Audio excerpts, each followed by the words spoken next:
ഇന്നത്തെ വീഡിയോയിലൂടെ നമ്മൾ സംസാരിക്കാൻ പോകുന്നത് റയൽ മാഡ്രിഡിനെ കുറിച്ചിട്ടുള്ളതാണ്. അപ്പോൾ നമുക്ക് അതിലേക്ക് കടക്കാം. Welcome back to SSV tech vlog channel. ലാലിഗയിലെ 9 പോയിന്റ് വ്യത്യാസം റയലിന് മറികടക്കാൻ പറ്റുമോ? അതാണെന്ന് നമ്മൾ നോക്കാനായിട്ട് പോകുന്നത്. റയൽ മാഡ്രിഡിന് 9 പോയിന്റ് പിന്നിൽ ആണെങ്കിൽ അവർക്ക് ടൈറ്റിൽ നേടാൻ ചില കാര്യങ്ങൾ സംഭവിക്കണം. ഞാൻ പറയാൻ പോകുന്ന കുറച്ച് കാര്യങ്ങളുണ്ട്. ഇത് ഞാൻ അനലൈസ് ചെയ്തെടുത്തിട്ടുള്ള കാര്യമാണ്. നമുക്കറിയാം 9 പോയിന്റിൻ്റെ വ്യത്യാസമുണ്ട് റയലും ബാർസയും തമ്മിൽ. അപ്പോൾ ഈ ബാർസയെ വെട്ടാനായിട്ട്, അതായത് ഒപ്പത്തിനൊപ്പം നിൽക്കാനായിട്ടുള്ള 9 പോയിന്റ് ഡിഫറൻസ്, ഒരു പക്ഷേ ഈ വീഡിയോ അപ്ലോഡ് ചെയ്ത് കഴിയുമ്പോൾ ഈ 9 പോയിന്റ് ഡിഫറൻസ് ഒക്കെ മാറിയിട്ടുണ്ടാകാം. സോ അത് 9 10 ആകാം, 10 11 ഒക്കെ ആകാം. അതെല്ലാം പറയുന്നത് ഇപ്പോഴത്തെ കറൻറ്റ് സിറ്റുവേഷൻ നോക്കുകയാണെങ്കിൽ 9 പോയിന്റ് ആണ്. അപ്പോൾ ആ അതിൽ റയലിന് ബാർസയെ മറികടക്കാൻ വേണ്ടിയിട്ട് ഇനി ഞാൻ പറയാൻ പോകുന്ന ചില കാര്യങ്ങൾ സംഭവിക്കുകയാണെങ്കിൽ തീർച്ചയായിട്ടും റയൽ ആരാധകർക്ക് വളരെയധികം സന്തോഷം നൽകുന്നതാണ്. നമുക്കറിയാം, ഫുട്ബോളാണ്, എന്തും എവിടെ വേണമെങ്കിൽ സംഭവിക്കാം. അപ്പോൾ ഞാൻ എൻ്റെ അനലൈസ് ചെയ്തിട്ടുള്ള കാര്യമാണ്. അപ്പോൾ ആ പോയിന്റിലേക്ക് കടക്കാം. ഒന്നാമത്തെ പോയിന്റ് എന്ന് പറയുന്നത് തുടർച്ചയായ വിജയങ്ങൾ വേണം. റയൽ മാഡ്രിഡ് ബാക്കി മത്സരങ്ങൾ കൂടുതലും ജയിക്കണം. ഡ്രോ പോലും പ്രശ്നമാക്കും. രണ്ടാമത്തെ പോയിന്റ്, മുന്നിലുള്ള ടീം പോയിന്റ് നഷ്ടപ്പെടുത്തണം. അതായത് ഉദാഹരണത്തിന് FC ബാർസലോണ അല്ലെങ്കിൽ മറ്റേതെങ്കിലും ടോപ്പ് ടീം 2-3 മാച്ച് തോൽക്കുകയോ ഡ്രോ ആവുകയോ വേണം. മൂന്നാമത്തെ പോയിന്റ്, ഹെഡ് ടു ഹെഡ് മത്സരങ്ങൾ നിർണായകം. റയൽ നേരിട്ട് മത്സരത്തിൽ ജയിച്ചാൽ ഗ്യാപ്പ് വേഗത്തിൽ കുറയാം. നാലാമത്തെ പോയിന്റ്, ഇഞ്ചുറീസ് ഫ്രം മാറ്റം. ഒരേ സമയം മുന്നിലുള്ള ടീമിന് ഫോം ഡ്രോപ്പ് ആണെങ്കിൽ റയലിന് ചാൻസ് കൂടും. ലാലിഗ പോലുള്ള ലീഗിൽ 9 പോയിന്റ് ഗ്യാപ്പ് വലിയതാണെന്നുള്ള നമുക്കറിയാം. പക്ഷേ സീസൺ ഇനിയും ബാക്കിയുണ്ടെങ്കിൽ കംബാക്ക് സാധ്യം അല്ല. അപ്പോൾ ഇത്രയും കാര്യങ്ങൾ ഞാൻ പറഞ്ഞ 4 പോയിന്റ് ഇനി വരുന്ന മത്സരങ്ങൾ സംഭവിക്കുകയാണെങ്കിൽ അത് റയൽ ആരാധകരെ സംബന്ധിച്ച് നോക്കുകയാണെങ്കിൽ ബാർസയെ മറികടക്കാൻ പറ്റുന്ന ഏറ്റവും വലിയ ഒരിതാണ്. ഒന്നുകൂടി ഞാൻ പറയാം ആ പോയിന്റ്. ഒന്നാമത്തത്, തുടർച്ചയായ വിജയങ്ങൾ വേണം. രണ്ടാമത്തത്, മുന്നിലുള്ള ടീം പോയിന്റ് നഷ്ടപ്പെടുത്തണം. ഹെഡ് ടു ഹെഡ് മത്സരങ്ങൾ നിർണായകം. ഇഞ്ചുറീസ് ഫ്രോം മാറ്റം. ഓക്കെ, ഇപ്പോൾ കറൻറ്റ് സിറ്റുവേഷൻ നമ്മൾ നോക്കിയാൽ FC ബാർസലോണ ആണെങ്കിൽ 79 പോയിൻ്റുമാണ്, റയൽ മാഡ്രിഡ് ആണെങ്കിൽ 70 പോയിൻ്റാണ്. ഗ്യാപ്പ് എന്ന് പറയുന്നത് 9 പോയിൻ്റാണ്. ഇനി ബാക്കി മത്സരങ്ങൾ എന്ന് പറയുന്നത് 7 മത്സരങ്ങളാണ് ഇനി ഇതിലുള്ളത്. റയലിന് ഇനി അടുത്തതായിട്ട് നമ്മൾ നോക്കുന്നത് ഈ 7 മത്സരത്തിൽ റയലിൻ്റെ ചാൻസാണ് നമ്മൾ നോക്കാനായിട്ട് പോകുന്നത്. അതായത് സിമ്പിളായിട്ടുള്ള എന്നാണ് നമ്മൾ നോക്കാനായിട്ട് പോകുന്നത്. അതിൽ റയലിൻ്റെ ഒരു മാച്ച് ജയിച്ചാൽ നമുക്കറിയാം 3 പോയിൻ്റാണ് കിട്ടുക കേട്ടോ. അത് അറിയാം എന്നാലും പറയാമെന്ന് മാത്രം. അപ്പോൾ 9 പോയിന്റ് കവർ ചെയ്യാനായിട്ട് കുറഞ്ഞത് 3 മാച്ച് ഡിഫറൻസ് വേണം. അതായത് റയൽ മാഡ്രിഡ് ജയിക്കണമെങ്കിൽ എന്തു വേണമെന്തെന്ന് വെച്ചാൽ റയൽ മാഡ്രിഡിന് ഇനി 7 മാച്ച് ഉണ്ട്. ആ 7 മാച്ചും ജയിക്കണം എന്നുള്ളതാണ് ഏറ്റവും ഇമ്പോർട്ടൻ്റ് ആയിട്ടുള്ള കാര്യം എന്ന് പറയുന്നത്.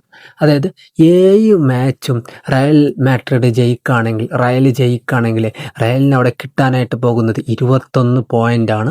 രണ്ടാമത്തെന്ന് പറയുന്നത് ബാർസലോണയുടേതാണ് നമ്മൾ നോക്കാനായിട്ട് പോകുന്നത്. കാരണം ബാർസലോണയാണല്ലോ ഇപ്പോൾ മുന്നിൽ. അവർ കുറഞ്ഞത് 3 മാച്ചസിൽ ലോസും അതേപോലെ തന്നെ 1 ഡ്രോയും വേണം. അതായത് മൊത്തം 4 മത്സരത്തിൽ 3 മാച്ച് തോൽക്കും വേണം, 1 മത്സരം ഡ്രോവും വേണം. ഇത്ര വലിയ സ്ലിപ്പ് ടു ഫ്രം ഉള്ള ടീമിൽ നിന്ന് വരാൻ ചാൻസ് കുറവാണ്. സോ നമുക്കറിയാം ബാർസലോണ 3 മത്സരമൊക്കെ തോൽക്കുക എന്ന് പറയുകയാണെങ്കിൽ, സോ നമുക്കറിയില്ല, ഞാൻ പറഞ്ഞു എന്ന് മാത്രമേ ഉള്ളൂ, എൻ്റെ ഒരു അനലൈസാണ്. അടുത്തത് നമ്മൾ റിയാലിറ്റിയിലേക്ക് ചെക്ക് ചെയ്യാനായിട്ട് പോവുകയാണ്. അനലൈസ് പ്രകാരം ബാർസലോണക്ക് 68% ചാൻസ് ടൈറ്റിലാണ്. അതായത് ഇപ്പോൾ നമുക്കറിയാം 68 ഞാൻ ജസ്റ്റ് ഒന്ന് ചുരുക്കി പറഞ്ഞാണ്. 75% ഇപ്പോൾ ബാർസ തന്നെയാണ് എടുക്കുക എന്നുള്ളതാണ് എല്ലാവരും പറയുന്നത്. റയലിൻ്റെ നോക്കുകയാണെങ്കിൽ 25% മാത്രമേ ഉള്ളൂ ചാൻസ് കേട്ടോ. ഇനി നമ്മൾ നോക്കുന്നത്, ഞാൻ ഇത്രയും പറഞ്ഞിട്ടുള്ള കാര്യങ്ങൾ പോസിബിൾ ആണോ എന്ന് ചോദിച്ചാൽ പോസിബിൾ ആണ് എന്ന് തന്നെ ഞാൻ പറയുള്ളൂ. യെസ് എന്ന് തന്നെ ഞാൻ പറയുള്ളൂ. കാരണം ഫുട്ബോളാണ്, എന്തൊക്കെ കാര്യങ്ങൾ നടക്കുന്നുണ്ട്. തോറ്റു പോയ ടീമുകൾ ജയിച്ച് വന്ന് കപ്പെടുത്ത വരെ ടീമുകളുണ്ട്. അതൊന്നും ഞാൻ പറയേണ്ട ആവശ്യമില്ലല്ലോ. പക്ഷേ ഞാൻ ഇത്രയും പറഞ്ഞിട്ടുള്ള കാര്യങ്ങളൊക്കെ റിയാലിറ്റിക്ക് വരികയാണെങ്കിൽ വളരെ ബുദ്ധിമുട്ടാണ്. അടുത്തായിട്ട് പറയുന്നത് മിറാക്കിൾ കംബാക്ക് വേണം, ലെവൽ സിറ്റുവേഷനാണ് ഇപ്പോൾ. ഇനി ഞാൻ അടുത്തതായിട്ട് ഇതിനെക്കുറിച്ച് പറയാനായിട്ട് പറയുന്നത് റയൽ മാഡ്രിഡിനെ കുറിച്ചിട്ടുള്ള ചില കാര്യങ്ങളാണ്. റയലിന് ഇനി മസ്റ്റ് വിൻ മൂഡാണ്. അതായത് റയലിന് ഞാൻ പറഞ്ഞല്ലോ, റയലിന് ബാർസയെ മുന്നോട്ട് നടക്കണമെങ്കിൽ ബാർസ എന്തും ആയിക്കോട്ടെ, ഇപ്പോൾ ബാർസ എല്ലാ കളി തോൽക്കുക, ബാർസ എല്ലാ കളിയും ജയിക്കുക ഒക്കെ ആയിക്കോട്ടെ, പക്ഷെ റയലിന് ചാൻസ് വേണമെന്നുണ്ടെങ്കിൽ, റയലിൻ്റെ ആരാധകർക്ക് സന്തോഷിക്കണം എന്നുണ്ടെങ്കിൽ ഈ വരുന്ന 7 മത്സരങ്ങൾ, ഇനി നമുക്കറിയാം 7 മത്സരങ്ങളാണ് ലാലിഗയിൽ അവശേഷിക്കുന്നത് എന്നറിയുന്നത്. ആ 7 മത്സരങ്ങൾ മസ്റ്റായിട്ടും ജയിക്കുക എന്നുള്ളതാണ്. അതായത് റയൽ മസ്റ്റായിട്ട് 7 മത്സരങ്ങൾ ജയിക്കുകയാണെങ്കിൽ ഒരു ചാൻസ് അവിടെ ഉണ്ട്. കാരണം 7 മത്സരങ്ങൾ ജയിക്കുകയാണെങ്കിൽ 21 പോയിന്റ് കിട്ടും. മാത്രമല്ല ടോപ്പ് 6 ടീമുകൾക്കെതിരെ അയാളെ മാച്ച് സ്ലിപ്പ് പറ്റില്ല. മിഡ് ടേബിൾ ടീംസ് ഈസി വിന്നായി കാണാനും പാടില്ല. എവേ മാച്ചസ് ട്രിക്കി, ഇവിടെയാണ് പോയിന്റ്സ് ഡ്രോപ്പ് ചെയ്യുക. 1 മാച്ച് പോലും ഡ്രോ ലോസ് ആയാൽ ടൈറ്റിൽ, അതായത് ഡ്രോയോ ലോസോ ആയാൽ ഞാൻ പറഞ്ഞിട്ടുള്ള ഈ കാര്യങ്ങളൊക്കെ നിങ്ങൾ ഒഴിവാക്കിക്കോളി. നിങ്ങൾ അടുത്ത കൊല്ലം റയലിൻ്റെ ആൾക്കാർ നോക്കിയോളി. അപ്പോൾ ചുരുക്കി പറഞ്ഞാൽ റയൽ ആരാധകരോട് എനിക്ക് പറയാനുള്ളത്, കപ്പ് ഈ വരുന്ന 7 മത്സരങ്ങൾ നിങ്ങൾ മസ്റ്റായിട്ട് എല്ലാ 7 മാച്ചും ജയിക്കുക. 21 പോയിന്റ് നിങ്ങൾ കവർ ചെയ്ത് വെക്കുക. അപ്പോൾ നിങ്ങൾക്ക് ചാൻസ് ഉണ്ട്. ഇനി ബാഴ്സലോണയുടെ ഭാഗത്തേക്ക് നോക്കുകയാണെങ്കിൽ ഇവിടെയാണ് ഡ്രാമ വരാൻ ചാൻസ്. അതായത് top team like Atletico strong side away fixtures, end season fixtures matches Barcelona 2-3 matches help ചെയ്താൽ മാത്രം റേസ്. അതായത് ചുരുക്കി പറഞ്ഞാൽ ബാർസലോണ ചുരുങ്ങിയത് ഒരു 3 കളി പൊട്ടണം. 3 കളി തോൽക്കുകയാണെങ്കിൽ റയലിന് ടേബിൾ ടോപ്പ് ആവാൻ ചാൻസ് ഉണ്ട്. ഓക്കെ, ഞാൻ പറഞ്ഞു എന്നുള്ളൂ. മോസ്റ്റ് ഡിസിസീവ് നോക്കുകയാണെങ്കിൽ ഇമാജിൻ നോക്കുകയാണെങ്കിൽ റയൽ മാഡ്രിഡിൻ്റെ ഇതിൽ മസ്റ്റായിട്ട് 5 or 7 വിന്ന് ജയിക്കണം. അതായത് ഇനിയിപ്പോൾ 7 എണ്ണം പറ്റിയില്ലെങ്കിലും ഒരു 5 എണ്ണം ജയിക്കണം. ബാർസലോണ നേരത്തെ 2 തോൽവിയോ 1 ഡ്രോ ആവണം. അപ്പോൾ എന്താ പറയുക, 0-3 പോയിൻറ്റ്സായി റെഡ്യൂസ് ചെയ്യാം. ഇനി ഫൈനൽ പ്രഡിക്ഷനാണ് ഞാൻ അടുത്തത് നിങ്ങളെ മുന്നിൽ പറയേണ്ട പോകുന്നത്. ബാർസലോണ സ്റ്റിൽ സ്ട്രോങ് ഫേവറേറ്റ് ആണ്. അതായത് റയൽ മാഡ്രിഡ്, അതായത് ബാർസലോണയുടെ ഒരു അവസ്ഥ ഞാൻ പറയുകയാണെങ്കിൽ അവർ പോലും സ്ട്രോങ് ആണ്. സോ അവർ UCL പുറം പോയിട്ടുണ്ടെങ്കിൽ പോലും അവരിപ്പോഴും സ്ട്രോങ് ആണെന്നുള്ളതാണ് എനിക്ക് നിങ്ങളോട് പറയാനുള്ളത് കേട്ടോ. അപ്പോൾ അടുത്തതായിട്ട് നമ്മൾ നോക്കാനായിട്ട് പോകുന്നത് റയൽ മാഡ്രിഡ് റിമൈനിങ് മാച്ചസ് പ്രഡിക്ഷനാണ് ഞാൻ ഇനി നടത്താനായിട്ട് പോകുന്നത്. അതായത് ഞാൻ പറഞ്ഞു റയലിനും ബാർസക്കും 7 മാച്ചസ് ഉണ്ട്. ഇതിൽ ഞാൻ സംസാരിക്കാൻ പോകുന്നത് റയലിനെ പിന്താങ്ങിയിട്ടുള്ളതാണ്. കാരണം ഇത് റയലിനുമായിട്ടുള്ള ബന്ധപ്പെട്ടൊരു വീഡിയോ ആയതുകൊണ്ട് തന്നെ റയലിനെ പറ്റിയിട്ടാണ് സംസാരിക്കാൻ പോകുന്നത്. റയലിന് 7 മാച്ച് ഉണ്ട് എന്ന് പറഞ്ഞു. അപ്പോൾ ഇതിൻ്റെ ഒരു പ്രഡിക്ഷൻ വെച്ച് ഞാൻ പറയുന്ന ഈ പ്രഡിക്ഷന് ആണ് നടക്കുന്നതെങ്കിൽ ഒരു പക്ഷേ ടേബിൾ ടോപ്പ് ആവാൻ റയലിന് ചാൻസ് ഉണ്ട്. നമുക്ക് നോക്കാം. ഫസ്റ്റ് മാച്ചിൽ വിന്നാവുക, സെക്കൻഡ് മാച്ചിലും വിന്നാവുക, 3-ാമത്തെ മാച്ച് എന്താ പറയുക ഡ്രോ ആവുക, 4-ാമത്തെ മാച്ച് വിന്നാവുക, 5-ാമത്തെ മാച്ച് വിന്നാവുക, 6-ാമത്തെ മാച്ച് ഡ്രോ ആവുക, 7-ാമത്തെ മാച്ച് വിന്നാവുക. ഇങ്ങനെയാണെങ്കിൽ ടോട്ടലി 17 പോയിന്റ് കിട്ടും. ഓക്കെ, അപ്പോൾ ഇനി ബാർസൻ്റെ ഇതിൽ നോക്കുകയാണെങ്കിൽ ബാർസ ഫസ്റ്റ് കളി വിന്നാവുക, സെക്കൻഡ് കളി ലോസ് ആവുക, 3-ാമത്തെ കളി വിന്നാവുക, 4-ാമത്തെ കളി ഡ്രോ ആവുക, 5-ാമത്തെ കളി വിന്നാവുക, 6-ാമത്തെ കളി വിന്നാവുക, 7-ാമത്തെ കളി ഡ്രോ ആവുക. അപ്പോൾ അങ്ങനെയാണെങ്കിൽ ടോട്ടൽ 14 പോയിന്റ്. ഇനി ഫൈനൽ കാലിബ്രേഷൻ നോക്കുകയാണെങ്കിൽ സ്റ്റാർട്ടിംഗ് ഗ്യാപ്പ് 9 പോയിൻ്റാണ്.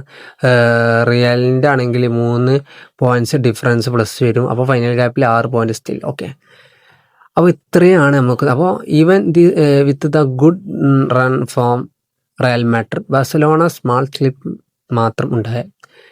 അതായത് ബാർസലോണ ഒന്ന് പതറണം, റയൽ ഒന്ന് കയറണം, എന്നാൽ മാത്രമേ എന്തെങ്കിലും നടക്കാനായിട്ട് പറ്റുള്ളൂ. അപ്പോൾ ഇത്രയും ഞാൻ ഇത്രയൊക്കെ പറഞ്ഞിട്ടുണ്ടെങ്കിലും ഈ ചാൻസുകളൊക്കെ റയലിന് കിട്ടണം എന്നുണ്ടെങ്കിൽ റയൽ ഇനി വരുന്ന എല്ലാ കളിയും ജയിക്കണം. അതേപോലെ തന്നെ ബാർസലോണ ഇനി വരുന്ന 3 മത്സരം തോൽക്കണം. എന്നാൽ മാത്രമാണ് ഈ ഗ്യാപ്പ് നമുക്ക് സെറ്റ് ചെയ്യാൻ പറ്റുള്ളൂ.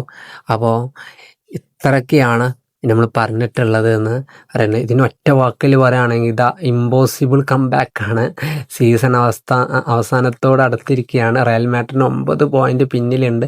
എല്ലാവരും പറഞ്ഞത് ഒന്ന് മാത്രം, ടൈറ്റിൽ റേസ് ഓവർ, ഇനി റയലില്ല എന്നുള്ളതാണ്. പക്ഷേ ഡ്രസ്സിംഗ് റൂമിൽ മൈൻഡ് സെറ്റ് ഡിഫറെൻ്റ് ആയിരുന്നു എന്നുള്ളതാണ്.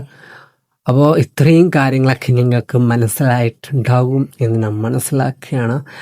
അപ്പോൾ നമുക്കറിയാം ഫുട്ബോളാണ്. From 9 points behind to champions. This is not just football. This is Real Madrid മെൻറ്റാലിറ്റിയാണ് ഞാൻ ഇവിടെ പറഞ്ഞിട്ടുള്ളത്.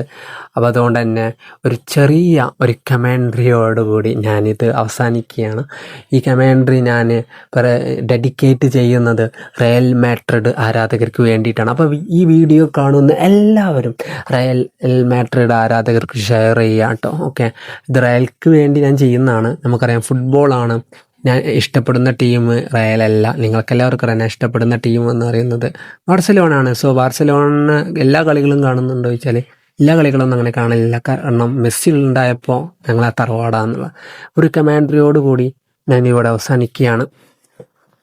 ലാലീഗ അവസാന ഘട്ടത്തിൽ എല്ലാം തീർന്നു പോയി എന്ന് ലോകം വിശ്വസിച്ചപ്പോൾ 9 പോയിന്റ് പിന്നിൽ നിന്ന ഒരു ടീം ചരിത്രം എഴുതാൻ തീരുമാനിച്ചു.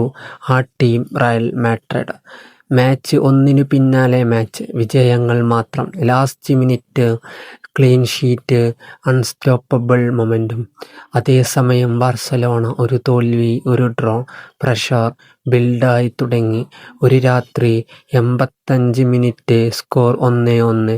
ഫാൻസ് സൈലന്റ്, ലോകം നോക്കുന്നു. Injury time, goal, stadium explodes, belief returns. Real Madrid final match day. Real Madrid early goal, full control. Barcelona 90 minute still draw. Second ticking, referee whistle. From 9 point behind to champions. ഇതൊരു comeback അല്ല, ഇത് Real Madrid മെൻറ്റാലിറ്റിയാണ്. Football impossible എന്നൊരു വാക്കില്ല എന്നുള്ളതാണ്. അപ്പോൾ ഞാൻ പറഞ്ഞിട്ടുള്ള കാര്യങ്ങൾ വെച്ചിട്ട് ഞാനൊരു കമാൻഡറിയും കൂടി ഉണ്ടാക്കിയിട്ടുണ്ട്. അപ്പോൾ ഇത്രയും കാര്യങ്ങളാണ് ഞാൻ ഈ വീഡിയോയിലൂടെ ഇന്ന് പറഞ്ഞിട്ടുള്ള കാര്യങ്ങൾ നടക്കുകയാണെങ്കിൽ റയൽ മാഡ്രിഡിന് ഈ സീസണിൽ ലാ ലീഗ എന്ന് പറയുന്ന കപ്പ് നേടാൻ പറ്റും. അപ്പോൾ എന്തായാലും നടക്കോ നടക്കില്ല എന്നുള്ളതൊക്കെ നമുക്ക് കണ്ടു തന്നെ അറിയാം. ഇതുപോലത്തെ ഫുട്ബോൾ റിലേറ്റഡ് വീഡിയോസിനായി ചാനൽ സബ്സ്ക്രൈബ് ചെയ്ത് സപ്പോർട്ട് ചെയ്യുക. Okay, by.